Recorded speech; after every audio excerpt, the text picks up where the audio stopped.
ईरानी airbase पर US का हमले में युद्धक विमानों में भीषण आग लग गई। ईरान के कई युद्धक विमान खाक हो गए। ईरान की एयर डिफेंस क्षमता कम होने का दावा किया गया। सेंटकॉम के हवाले से बड़ी खबर सामने।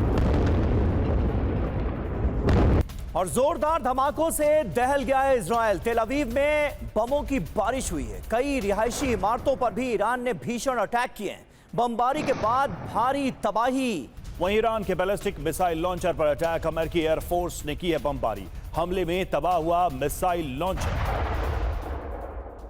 और ईरान की अमेरिका को बड़ी चेतावनी। अमेरिकी एयरक्राफ्ट कैरियर डुबोने की धमकी दी गई है।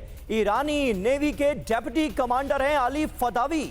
उन्होंने धमकी दी है, चेतावनी दी है। कहा है कि ईरान के पास पानी के अंदर हमले वाली मिसाइलें मौजूद हैं, अंडर वाटर मिसाइलें। अमेरिका के खिलाफ अब Iran in under water missiles का करेगा इस्तेमाल।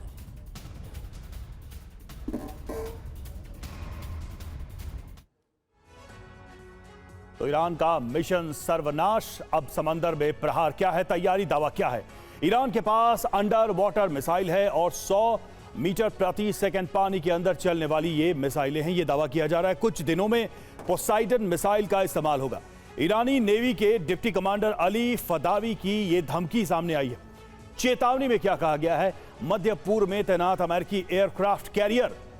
बड़ी बात है, देखिए, पोसाइडन मिसाइल सिर्फ रूस और ईरान के पास है। पोसाइडन मिसाइल का इस्तेमाल हॉर्मुज में संभव है और ज्यादा तबाही इससे मच सकती है। तो सीधे तौर पर देखिए समंदर में ये लड़ाई किस तरह से बढ़ती जा रही है।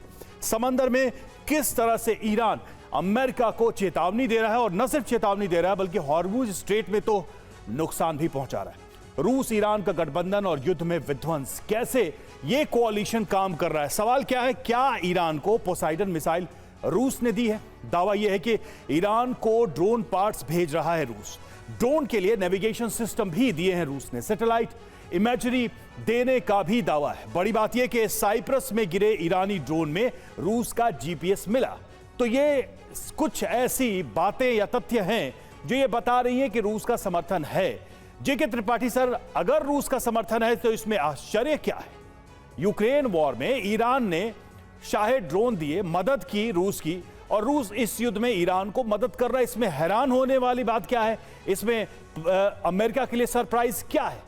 क्या अमेरिका की यह तैयारी नहीं रही होगी कि रूस का समर्थन भी मिले तो हम इस युद्ध को कैसे आगे लेके जाएं, इस युद्ध को कैसे लड़े, अगर रूस ईरान के साथ खड़ा हो तो भी?